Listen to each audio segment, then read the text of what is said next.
This flowchart tracks the movement of United States Department of War research capital. When funding flows from the DoW to a primary U.S. institution and then attempts to cross the border to a Canadian subawardee, it encounters a strict jurisdictional gate. Any Canadian university receiving this capital becomes an extramural research institution. An extramural research institution is defined as any higher education or independent research entity conducting DoW-funded work outside of federal laboratories. Within that institution, the DoW identifies specific personnel as covered individuals. A covered individual is a researcher designated by the institution who contributes significantly to the design or execution of the project and is essential to its successful performance.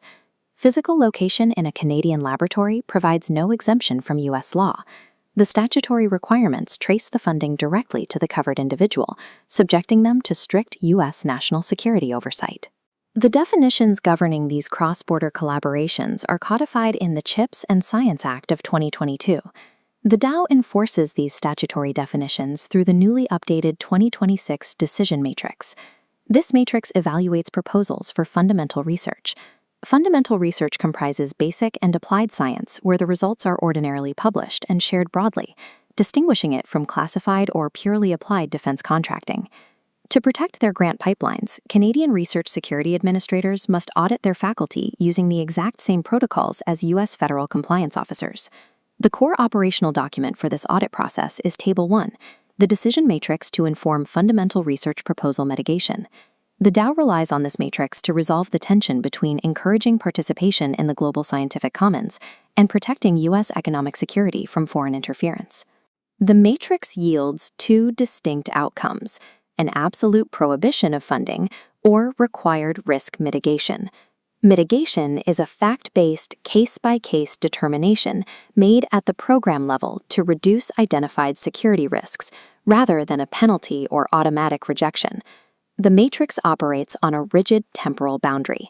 Present-day actions trigger an immediate prohibition, whereas actions identified within a strict 5-year historical window mandate a mitigation review.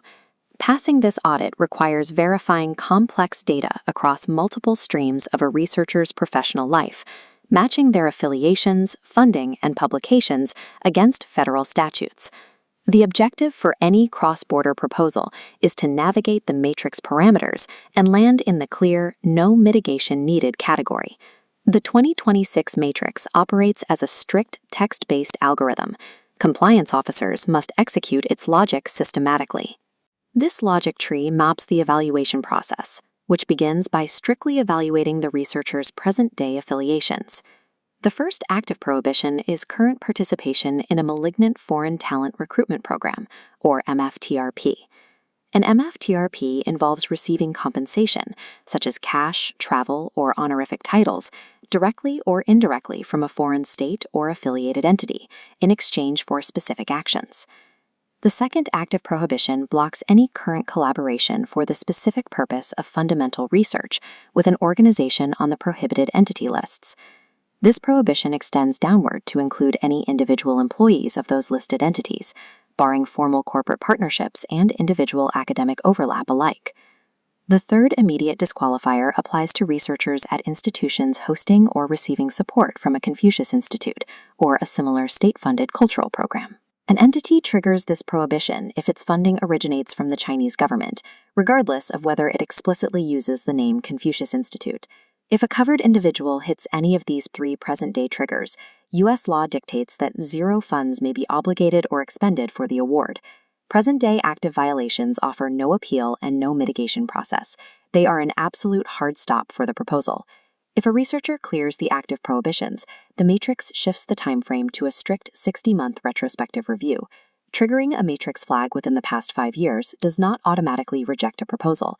Instead, it makes risk mitigation mandatory. This expanded structure shows the 4 factors the DoW audits during this 5-year window. The audit is separated into distinct pillars: talent programs, funding sources, patents, and entity lists. Moving past the present-day active prohibitions shifts the compliance burden from a binary background check into a sweeping forensic audit of the covered individual's recent history. Isolating the first column, the matrix scans for behavioral indicators of a malignant foreign talent recruitment program. Mitigation is required if the researcher held a contract mandating the unauthorized transfer of intellectual property or non-public data. A flag is triggered if the contract mandated the researcher to recruit other trainees into the foreign program. Mitigation is also required for terms that compelled a researcher to duplicate U.S.-funded work or omit acknowledgement of their home institution. The second column evaluates historical funding sources. The matrix flags any funding received from a foreign country of concern, or FCOC. Title 42 of the U.S. Code defines an FCOC as the People's Republic of China, North Korea, Russia, and Iran. The CHIPS Act further defines a foreign entity of concern, which includes any entity owned, controlled, or directed by an FCOC government. Because the DoW evaluates the contractual behaviors and funding origins of talent programs, a researcher triggers an MFTRP flag if the structural criteria are met, regardless of whether the foreign program claims to be benign. The third column tracks patent history resulting from U.S. government-funded research. The primary intellectual property violation is filing a patent in an FCOC prior to filing it in the United States. Even if the prior filing occurred in a non-FCOC country, failing to disclose that foreign filing in the proposal triggers mandatory mitigation. The final column evaluates entity list affiliations and co-authorship records. Publishing in scientific and engineering journals leaves a paper trail. The matrix requires vetting all co-authors on those publications against the prohibited entity lists.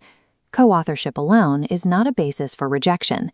However, co-authoring with an individual affiliated with a listed entity automatically flags the project for mitigation. The DoW states that international collaboration is a vital mechanism for scientific progress, provided it occurs strictly outside these restricted parameters. Routine academic achievements, such as securing international patents and peer-reviewed publishing, require export control level screening to prove DoW compliance. This typographic composition visualizes the scale of the screening process. Canadian administrators must track 13 distinct prohibited entity lists mandated by the matrix. The screening targets defense-oriented registers, such as the DoW 1286 list and the 1260H list of Chinese military companies operating in the U.S. It integrates cross-agency intelligence, pulling in the Commerce Department's Entity List and the Treasury's SDN list. The SDN list, or Specially Designated Nationals list, identifies individuals and companies owned or controlled by targeted foreign countries. It also mandates checks against specialized technological constraints, including Section 889 for telecommunications and Section 5949 for semiconductor companies. A critical compounding risk factor during this review is a pattern of material omissions by the covered individual regarding foreign affiliations or foreign funding. A compliance audit is only effective if it can cross-reference data against all 13 disparate federal lists simultaneously. The DoW views omitting a past affiliation in a proposal as a greater security threat than the affiliation itself. This complete decision tree visualizes the unified algorithmic structure of the DoW evaluation process. If a researcher clears the active prohibitions and shows no indicators across the 4 historical factors in the past 5 years, no mitigation is required. To achieve this, Canadian research security personnel must aggressively audit faculty CVs, publication records, and funding histories long before a proposal is submitted.